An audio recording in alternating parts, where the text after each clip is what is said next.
this is something totally under the radar. No one's going to know about this until it's too late. Tourism's effectively shut down in the Middle East with all the war breaking out. Some of the markets that were big for tourism, all the Middle East destinations in Africa, North Africa, people aren't going. These supply chains everywhere around the world are breaking down because there's more global conflict. Most people are thinking about Black Swan events incorrectly. They think about Black Swan events like a financial crisis or something like that. At the core, most of those can be predicted in some way. A hurricane coming through, wiping out the roads, that is a true Black Swan event that people could not prepare for.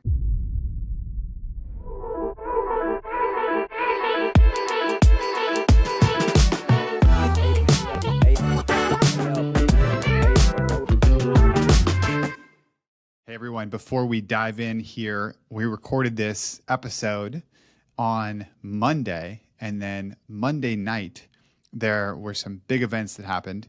And so we wanted to record kind of an intro here before we go into the episode, talking about what happened in the Middle East. So just to give some context and primer, Iran sent a salvo of over 200 ballistic missiles into Israel on the evening of October 1st. This is actually the second time that they've done this. April 13th, they sent ballistic missiles and drones into Israel. Only one person was killed. The news is reporting this is actually a Palestinian in Gaza who was hit by one of the missiles that was shot down. At the same time, on October 1st, two terrorists came into Haifa, and they actually killed 7 people, and 69 others were wounded in an attack on the Tel Aviv light rail. It was one of the deadliest terror attacks in recent memory since October 7th. Since then, Israel's promised that they're going to respond and retaliate, and Jake Sullivan said that the U.S., this was an escalation by Iran, and there would be consequences from Israel and from the U.S. So before we go into the episode, we wanted to talk a little bit about this because we actually talk about the Middle East in the episode. So let's dive in here, Cody. That's kind of the primer of what happened. What does this mean? Bigger picture, the world in general, especially in the U.S., is a little bit sleepy on the fact that we are marching towards more and more conflict globally. And this is a very in-your-face event, which is Iran bombing Israel. And it's becoming more of a realization for the world, especially in the U.S., that, oh, things are getting worse. And what comes next is anybody's guess, but there will certainly be retaliation from Israel. And now the U.S. has stated that they are going to not only support, but actually join in this effort. So really, we're in uncharted territory right now. And I don't know if you watched the VP debate last night, but the first question was about, would you support a preemptive strike by Israel and Iran? And, both candidates had their kind of Waltz was kind of dancing around, didn't say much. And then Vance said that they would support whatever Israel decides because it's Israel's problem, not the U.S. problem. It's Israel's decision. My belief is that there's going to be a strong response by Israel at a time when Iran least likely expects it. If you look at all of Israel's kind of method of operation, it's usually doing things in ways that people don't expect, right? It's, example, flying Netanyahu to the U.S. and then launching an attack on Hezbollah the moment that they feel like they're most safe, which is during a speech when he's in the U.S. So my expectation is there'll be strong retaliation. It'll be in a way that we don't expect, and continued escalation on both sides. But it's interesting because we talk a little bit at the podcast later on that it didn't feel like at the right time for an escalation, given the fact that we're in political chaos in the U.S. as it's a election time. But Iran seems to have moved things forward and again escalated conflict in the Middle East. Anything else that you want to add? I don't have anything else. Okay, cool. We'll dive into the episode.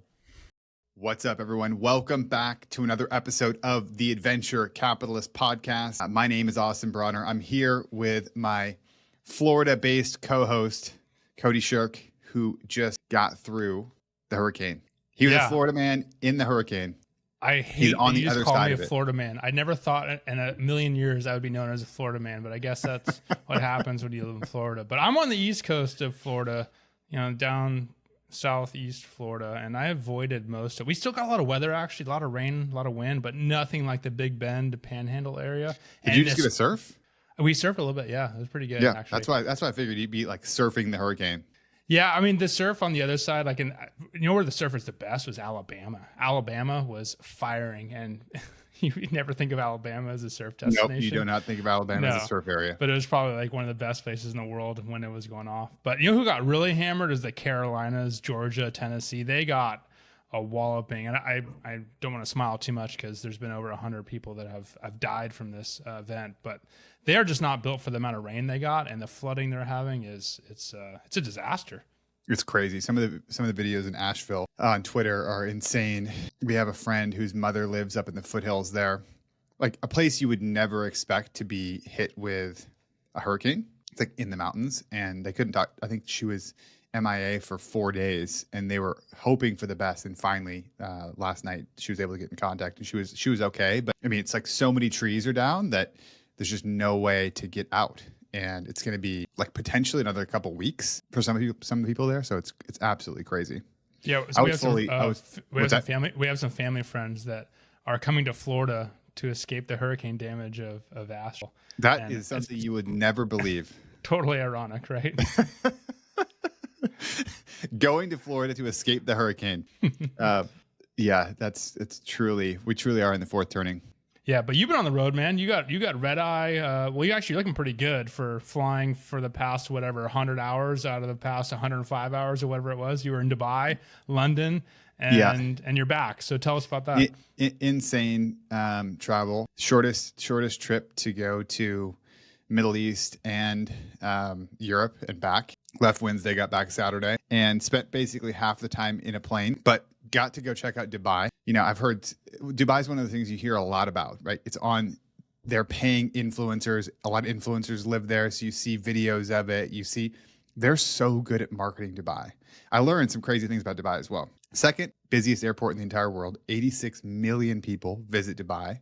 They make it so easy when you're there to be able to stay a little bit. Like I stayed I had an extended layover so I could check it out. And they put you in a hotel all by Emirates, which is like a government owned, subsidized airline.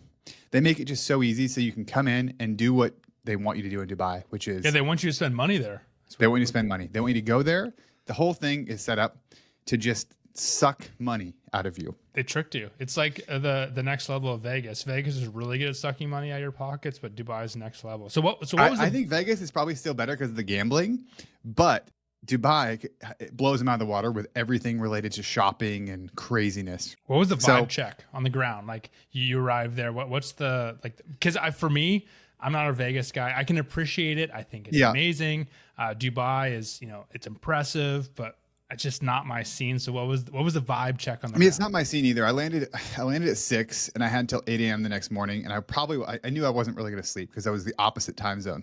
So I went out, and the nice thing about Dubai is that a lot of things happen at night because it's so hot during the summer. So you land and checked in the hotel, and I was able to go out and check out the largest mall in the world. Dubai Mall. Huge aquarium in it, like unbelievable. Every single store you can possibly imagine, like high-end luxury store, is in there. And it was popping. I mean, I was kind of blown away by how many people were actually out there shopping, doing things. You can tell it's booming. And it's beautiful, spotless, clean, sterile. It feels like, there's not, to me, like not a lot of culture. It doesn't feel like there's a lot of like culture there. It's super mashed, a mix of American like cheesecake factories next to Bulgari's, next to Louis Vuitton, in this mall next to the tallest tower and the tallest building in the entire world. There's tons of restaurants. So basically people go there to eat, drink, spend money, walk around. You can get whatever you want and there, selfies. Consume anything. Take selfies, right? Take selfies, man. Take selfies. You go in for, I think like the perfect amount of time to spend there is like 24 to 48 hours. You get to see some of the stuff. It is impressive. There's no question. It kind of makes you feel like flying Emirates, landing in Dubai. It makes you feel like the U.S. is like a third world country. Compare that to flying American Airlines and landing in like Chicago or something like that. It's like, it's crazy. It's crazy. They transfer you in like a brand new BMW chauffeur to your hotel, and everything's clean and smooth. It's wonderful. So that in terms of like a business environment, I can see what they're doing. They're making it so that it's absolutely smooth and painless, and it was cool.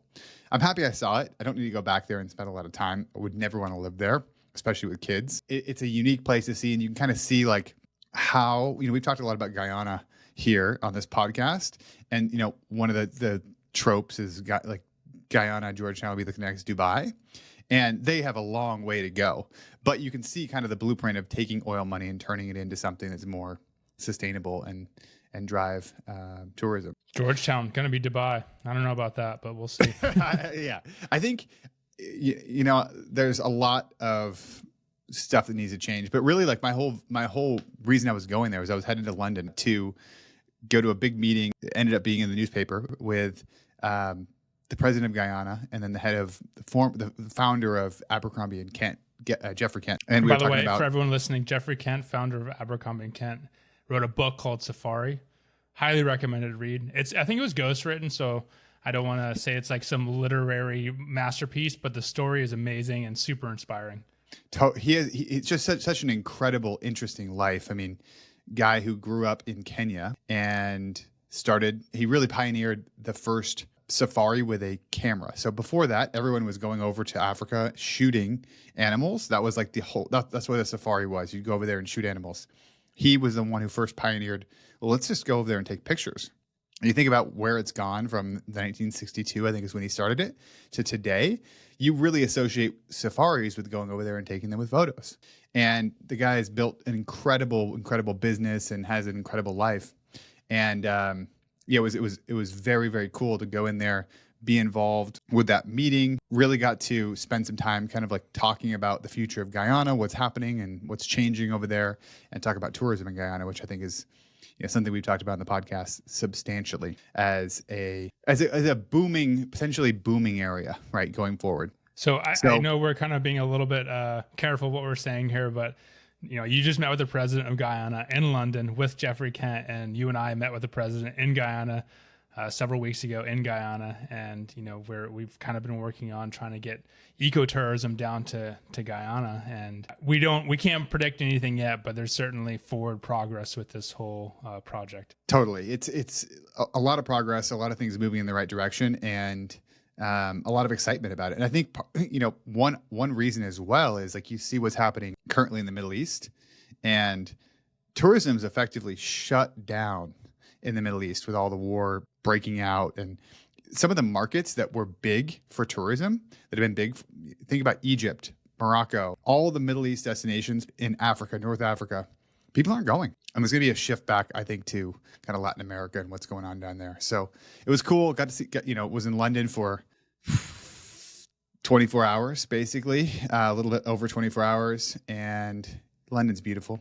Yeah, London, every time I go, it's a foggy, kind of dreary city. But I've never had a bad time in London. No matter like the weather. I've been there when it's like snowing and the snow hits the ground and it just turns to like brown slush. And you're like, this is the shittiest weather ever. But still, I always have a good time in London. I got to give the city credit there. Yeah, it was great. Had a really good time. And there'll be more kind of about what's going on over there. We'll talk more about it. But today I want to get into something. We're going to really dive into what's going on right now, which is very interesting. Before we do that, Cody and I've we've been working on a couple of different projects, doing some consulting work and doing business down in Guyana and other places. If you're listening to the podcast, you want to get involved, email us at consulting@adventurecapitalist.com. We have been, it's something we're continuing to grow. And I think both of us are really focused on opening up some of these emerging markets and would love to hear from you. So shoot us an email, but I want to dive into kind of going back to what you talked about at the beginning. We talked about the hurricane, right? And there's some big things that have happened from this hurricane that we never really would have expected. One, you never expect the hurricane to hit and really land in like North Carolina, which is shocking. And I want to dive into something that's not really hit the news yet, but it might end up hitting the news and have some really mainstream consequences, which is what happened at Spruce Pine. So I'm going to give kind of a primer, and then I'll kind of turn over to you, Cody, because you've been diving into this. So the hurricane hit and wiped out a lot of the roads to an area called Spruce Pine. Spruce pine, it's the world's primary source of the raw material needed to make something called fused quartz crucibles. in which all the computer chip grade polysilicon is melted. This single road in Spruce Pine, North Carolina, it runs to the two mines that are the sole supplier of the quartz that is required to make the crucibles needed to refine silicone wafers. And I'm going to read a little quote from a book that was written about this. And they interviewed a guy who was a veteran of this quartz sector. He said, hey, here's something scary. If you flew over the two mines at Spruce Pine with a crop duster loaded with a very particular powder, you could end the world's productions of semiconductors and solar panels within 6 months. But let's dive into this a little bit. What does this actually mean? Why is this important? And what happened? And what do we think is happening in Spruce Pine after this hurricane? Yeah, and bigger picture, I think this goes with the theme that we were talking about the past couple episodes, which is access to raw resources around the world, and assuming that our world just operates normally, like it's a smooth running engine and just things are transferred to one party to the other, and this country buys this and someone sells that. And these supply chains everywhere around the world are breaking down because there's more and more global conflict. But this one has to do with weather, and specifically what you're talking about is this hurricane hit this area of the Carolinas, and this quartz is the finest quartz in the world semiconductor manufacturers completely rely on. So if they can't get the quartz out of there for a while, there could be huge supply chain disruption for these semiconductor companies in Taiwan and all over the world. Actually, a lot of them are being built in the US now. My personal take on this is something totally under the radar. No one's going to know about this until it's too late. I think they'll figure it out generally just because so much money is on the line here. But I think it does really highlight the risk that our economy and our world has right now for specific minerals, for specific metals and resources, because our world is becoming so much more reliant on electronics and communication methods and computers and cell phones and all those things. There's never been a time in history when we've been so reliant on specific resources. And the more we rely on this stuff, the more we're going to be at risk for these supply chains to really break down. We'll post this quote because it's from a book that was written a few years ago. And it was talking about what would happen if they wiped out quartz in this area. Or let's just say they're talking about what would happen if these got wiped out, these facilities. And they said we would adapt. We'd find a new process or some alternative substance, but it would be a grisly few years. And when we talk about like black swan events, right? Nassim Taleb is well known for his book, The Black Swan. And he talks about most people are thinking about black swan events incorrectly, right? They think about black swan events like, a financial crisis or something like that. But at the core, most of those can be predicted in some way. And often there are people that are already on the other side of the trade. A hurricane coming through and wiping out the roads, that is a true black swan event that what people could not prepare for. Totally. And also just so people understand, this quartz is the finest quartz in the world. And there's nothing else in the world like this, at least that we found yet. And the quartz required to create or build a semiconductor has to be 99.99999. There's 7 nines after that, 99. And the quartz there is the only quartz in the world that we know of exists. So to your point about, there being a real risk here, like that's the only one we know about. So if this thing gets cut off, there's some serious problems. It's definitely interesting. I think it's something to follow the next couple of weeks to see what happens from this. And there will be some opportunities that come out of it, figuring out, as we get more information. It's just something to put on the radar of like this happened. It hasn't yet hit the mainstream news. And it's very interesting, and we'll post some of the tweets because there are people that have been talking about this 2 years ago, 4 years ago, the importance of this area and how effectively constrained the market is to be reliant on this area. So not totally sure what's going to happen yet, but it's something that did happen, and we're continuing to follow it and see what's going to go from there. Some other big news, which I'm excited to chat with you about. So China stimulus. Let me dive into what's happening here. So about 4 days ago, China's central bank cut interest rates in an attempt to revive economic growth and prevent scores of debt-laden property owners from going bust in its boldest intervention to boost the economy since the pandemic. Adopting a suite of measures to reduce borrowing costs, the People's Bank of China cut interest rates on existing mortgages by 0.5 percentage points and supported new lending by reducing the level of reserves banks must set aside before making loans. Now, the bank's governor, this guy named Pan Gongsheng, said he would also ease restrictions on borrowing to invest in stocks and shares on the Chinese exchanges. That boosted the Shanghai Composite by almost 4% within hours of the announcement. Oil prices rose, and so on and so forth. Big news. It also corresponded with, the Fed in the U.S. lowering interest rates. Cody, why does this matter? It matters because this is China's attempt of copying the U.S., of stepping into markets and injecting it with some drugs to revive it. And honestly, the total amount monetarily wise that China's injecting is not significant. I think it's more of a sign of they will not let this economy falter without some sort of intervention. David Tepper came on, I think he's on CNBC of Appaloosa Management, and he's legendary for being a contrarian investor and going into super risky trades. And he said he's all in on China. And he was saying, or they were asking him, what should you buy in China? And he goes, everything, everything. We'll put the clip on because it went viral. It went viral, and then he actually had a more extended interview. So we'll play the clip here. Just Alibaba? Or are you talking JD, Baidu, PDB, the two Chinese ETFs? Everything China. ETF, how we do futures, right? Mm-hmm. Everything. But I think the bigger picture is you don't fight the Fed. And Tepper said that, and many other investors have said that. And if China's going to step in there and intervene, I think some sort of, let's say, equal-weighted Austrian economics educated person's like, well, the history says don't step in when you do this. But the reality is, if the government's saying they're going to pump the markets up, get on the train. Let's pump this thing. And that's what Tepper's saying, and that's what a lot of these other investors are saying about China right now, even though it looks super risky. Because let's be real. People think we're going to go to war with China. People think that we are completely disengaging with China, and investing in that country seems super risky as a Westerner. However, maybe that's where the biggest gains are made. And I listened to kind of a longer interview with him, and a lot of what his basic takeaway is that if you compare where the U.S. is today and China, like how expensive stocks are in the U.S. versus how expensive they are in China. I think the PE ratio, U.S. stocks is about 21x. In China, it's 11 times.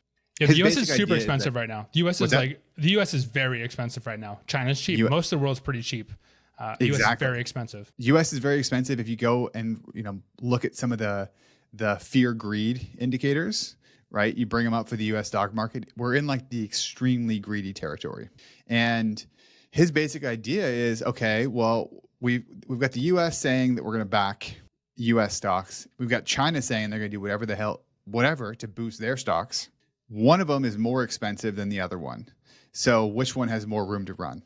And effectively, he's like, you don't want to be on either side of these because you don't want to be short the U.S. You don't want to be short China because either way, you are fighting the Fed. Back to your point, fighting the Fed. Totally. And today, or the beginning of this week, China had its most aggressive comeback since 2008. So, investors who see what's going on, they're going, all right, let's do this thing. If you guys are going to pump in the drugs in the system, like we're all in on this thing. What do you think this means for chances of a recession coming up? I think investors typically underestimate how long a bull market can go. And people also overestimate the risks when you're in the moment. So I have no idea. I mean, no one knows where things are going to go. I do think this could go on for a lot longer than people think. The caveat and the asterisk to all this is, for me personally, is the global conflict card. What's going to happen? This whole thing with with Russia and Ukraine, and the U.S. continuing to fund there, and now Israel just rolling into Lebanon now. This is not de-escalating the global conflict. There's just more and more conflict. And is this going to go on sideways for the next couple of years? Meaning these regional skirmishes? Maybe, but it seems like it's increasing globally, and we're getting more and more engulfed in these conflicts. So I think that is the big risk that's on everyone's minds, on top of the fact that the U.S. is very highly valued right now. But there's probably some room to run for investors right now. I also think we're in this weird time where, we're about a month out from the U.S. election. And if you think of it, if you take a step back and think of it from a politician's perspective, who is let's say, leaders in Iran, leaders in China, leaders in the places in Russia, they're looking at the U.S. being like, we don't know what's going to happen. First of all, nobody can predict what's going to happen in the election, right? It's basically a toss-up. And if you compare the policies, the foreign policies between the administrations, they're vastly different, except for one similarity, which is they both are effectively the same policy on Israel, right? Support Israel, support Israel. There's not much difference. Outside of that, the foreign policy is incredibly different. So I don't see much change happening in terms of escalation from Iran or from China over the next month. Outside of that, though, we don't know what's going to happen. Yeah, and all these places have internal issues as well. So this is game theory where you have multiple things going on at once and you're trying to determine, if this, then that. But the problem is that every step of the way, there's internal variables going on as well. So for Iran, for example, Netanyahu just came out trying to encourage the citizens of Iran to overthrow the government. And I don't know how much traction that's going to get. I saw that. That's one of these like game theory things where you're going, okay, is Iran aligned to really back, the resistance or the attacks on Israel? Or are they going to have internal problems and actually lose support to even go outside of their borders? And I don't think anybody knows what's going to happen. But I do think that is the big risk in the back of everybody's minds when you think about investing internationally, especially in China right now. Yeah, it's very interesting. And then you also put in the fact that Israel just wiped out like 100 of the top Hezbollah leaders. Not only that, after wiping out thousands or maiming hundreds or thousands of them over the last month, it's been a really, really, really rough month for Iran's proxies. Yeah, and no matter what side of the aisle you're on or what you think, the performance from the IDF army right now is unfreaking believable. Not only the sophistication of their execution, but the patience of everything is unreal. And this latest, the bombing with the use of bunker bombs, they use 80 of them. It's kind of fuzzy on the information there, but they use fog of war, baby. Totally, but I mean, there's multiple outlets saying they used up to 80 bombs. I don't know how many are bunker busters, but these guys were 100 feet underground, and they got them. And this is just almost unthinkable. Maybe a decade ago, or even a couple of years ago, how much success that Israel has had with even a month ago, man. True, unthinkable a month ago. True, and the success they've had with the targeted killings is unbelievable. And who knows where that's going to go from here, because the reality is Hezbollah, Hamas, like they've had a lot of damage. They've had a lot of negative impact to their force. So what comes next? I don't know. I was reading a Kushner tweet. I don't know if you saw this about kind of how the success that Israel's had, and specifically how by crippling Hezbollah, they also put Iran in a position where Iran no longer has Hezbollah as a buffer between Israel and Iran. They kind of had Israel pinned with Hezbollah on their border, massively armed, seemingly capable, and then Israel comes in and cripples them. At least that's the preliminary understanding, is that Israel kind of crippled them in a very, very short time, literally like 3 days. So it's interesting. I'll give you my takeaway. I think that I'm hesitant right now. I think, yes, there's U.S. cutting rates, China's cutting rates, but historically, it doesn't match up in my mind, right? We've got all this bullish sentiment, and that doesn't match up with the feeling out there. The feeling, it's like all this bullish sentiment locally, but the feeling is increased conflict. Increased conflict both domestically with politics, increased conflict internationally between countries. And then you've got the American consumer who is not feeling very good. So I think you bring up a really good point with the insularity of the U.S. consumer or investor. Most people in the U.S. are not super aware of what's happening internationally. And that's U.S. culture, but it's also because it doesn't really matter, or historically it hasn't, because you basically pay attention to what's happening in the U.S. International events don't normally affect the U.S. economy, at least for the past several decades. And maybe that's one of those black swan events for U.S. investors, something like Russia or China cutting off some sort of export that we rely on, or vice versa. and then real areas of our economy breaking down because we don't have access to XYZ resource or metal or mineral or whatever. And that's the unknown. I will say from an investor standpoint, we had talked about investing in war last episode, basically that all these new tech companies and technologies are taking over the operation of warfare. And I saw today Anduril is raising another round, and Anduril is a private company. They're kind of a competitor to Palantir. They do a little bit different stuff, but they supposedly are going to double their revenue from last year. So 2024 is on track to double their revenue from last year. And last year they did almost $500 million. So if that just goes to show you like how profitable, or at least how much of a moneymaker war is, take a look at these companies bringing in huge money right now. Did you see the Naval's tweet? He said somewhere between Tesla and SpaceX lies the seeds of Elon's drone company. I did see that. And I also saw that video that there was like something like 10,000 drones launched at this Chinese, not for warfare, for entertainment. They had this big light show with 10,000 drones. Yeah. And everyone's seen the ones with like 100 or 1,000 drones, but 10,000 drones, it's, when you see it, you're like, holy smokes, it looks so beautiful. And then if you think in the back of your mind, like, whoa, what if these things had like targeted killing needles with, like whatever it is, you go, holy smokes, that is a scary, scary thought to think about what warfare is going to be in the future. Totally.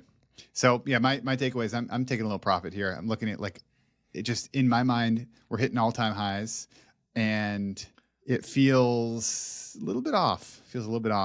But yeah, but hey, no, the blow off period could take a while, and crypto could take a long time. That's the thing. I said a little bit of pump. It's not fully out of the game. You know what I mean? Yeah. That's the. It's magic, just hedging. Right? It's like it's a very interesting time. Who can time the top and the bottom? And the top is certainly closer than the bottom. And we're definitely not near. Yeah. We're definitely not near the bottom. I mean, we're literally hitting all-time highs here. Yeah, and there's also the psychological part where people are going to start jumping in. So who are the last-minute people that are going to tap the bell at the top? Let me know who that person is so I can. Well, usually on crypto, it's like when my mom starts texting me or asking me to help her buy, I'm usually like, okay, it's not a good time to buy for you or for me. So we're not there yet. I haven't got the text yet. I'll let you know. Well, let's talk about crypto. Yeah, crypto. Let's dive in here. So let's do kind of our crypto rundown on SUI. So first of all, you were in Austin, Texas, like 4 months ago. I was hanging out with you. Barbecue. What's that? I said I was hanging out with you. We were hanging out. We're hanging out eating barbecue at KG's Barbecue. Shout out KG's Barbecue. Epic barbecue in Austin, Texas. Was it Egyptian barbecue, right? Egyptian barbecue in Texas. So good.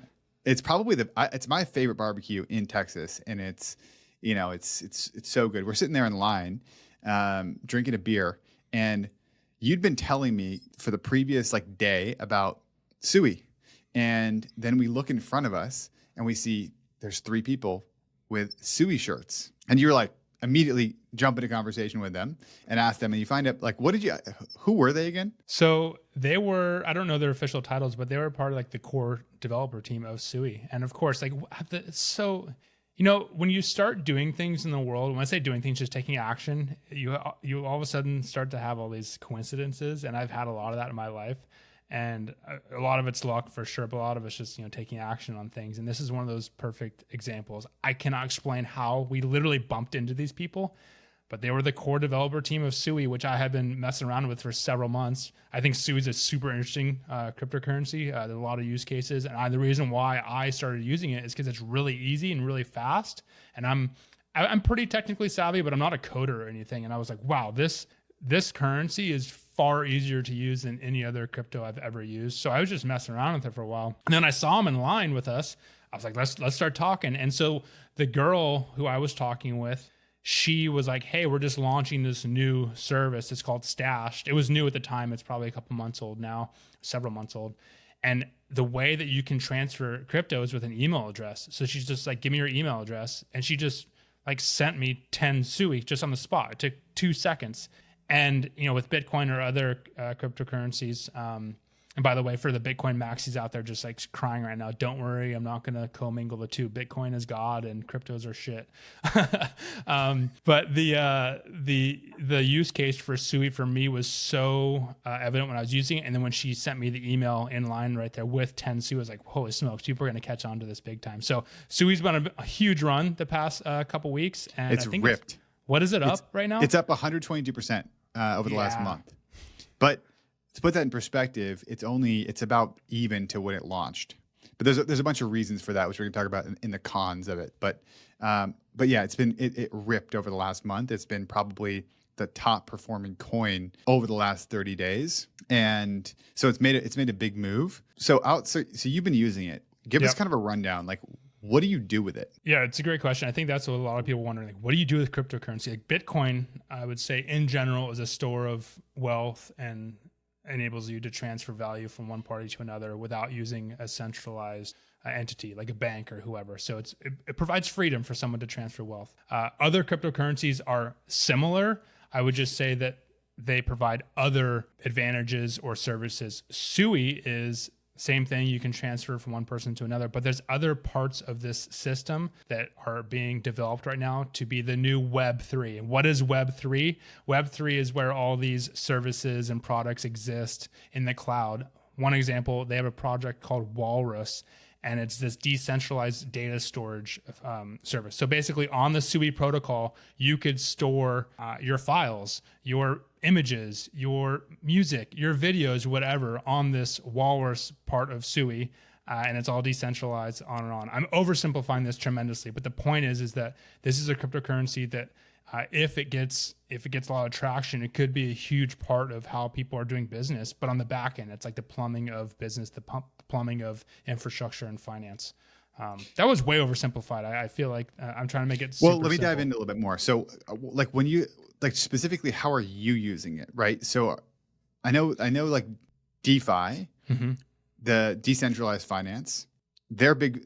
SUI and decentralized finance go kind of hand in hand. So what are you actually doing? How are you using it? And why do you think that it's, and again, other people are really, it's not like you're the only one pumping this.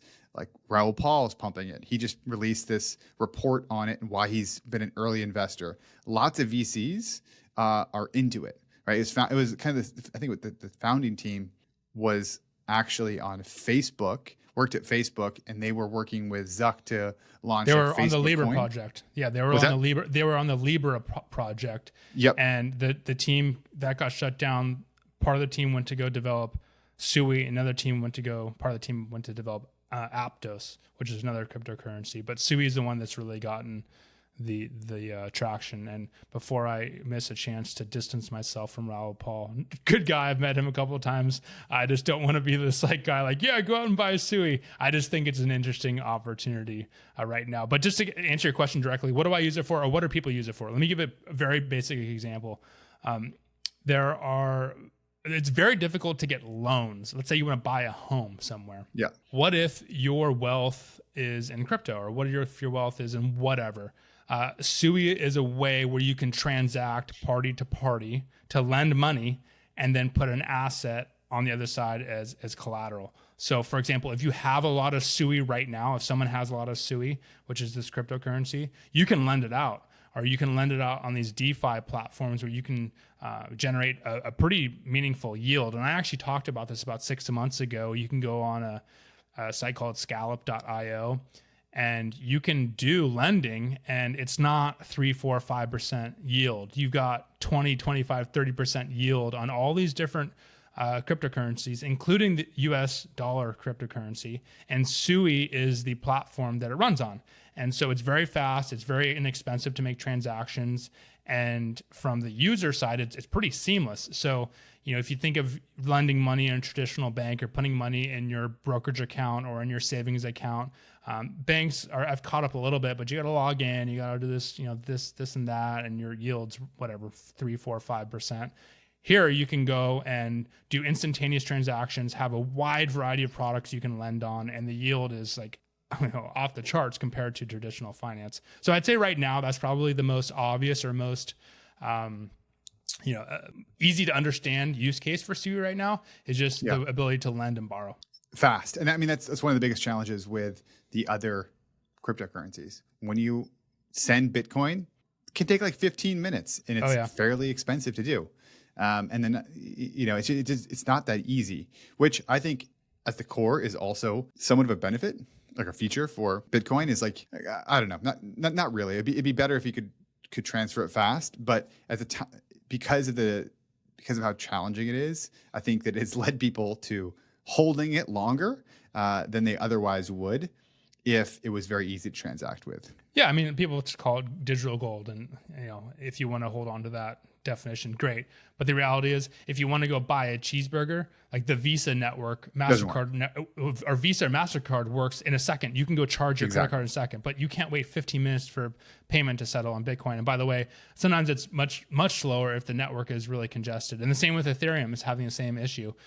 With SUI, it's instantaneous. I mean, it's a fraction of a second with transactions being settled. So again, we're very early to this whole Web3 transition, and it's very strange for an outsider looking in, thinking like, what is this Web3? This is a bunch of like gobbledygook tech stuff. But the reality is, going forward, the world is becoming more digitized, and the ability to transfer value from one party to another, whether it's to buy a cheeseburger, buy a house, pay for a movie ticket, or lend money to somebody else so they can purchase a home or whatever, it's becoming decentralized.